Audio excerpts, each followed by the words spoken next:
अस्सलाम वालेकुम व्यूअर्स, कैसे हैं आप सब लोग। इस वीडियो में मैं आपके लिए लाई हूँ बहुत ही प्यारे प्यारे बच्चियों के फ़्रॉक हैं।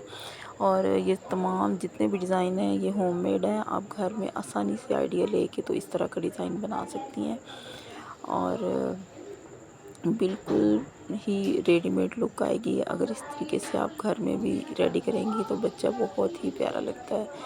और कपड़ा जैसा भी हो, लेकिन अगर इसकी सिलाई अच्छी हो तो कपड़ों को चार चांद लग जाते हैं, कपड़ों में जान पड़ जाती है और वो बहुत ही प्यारे लगते हैं बच्चे भी। तो प्लीज़ वीडियो को पूरा देखिएगा और एक से बढ़ के एक डिज़ाइन है बच्चियों के लिए।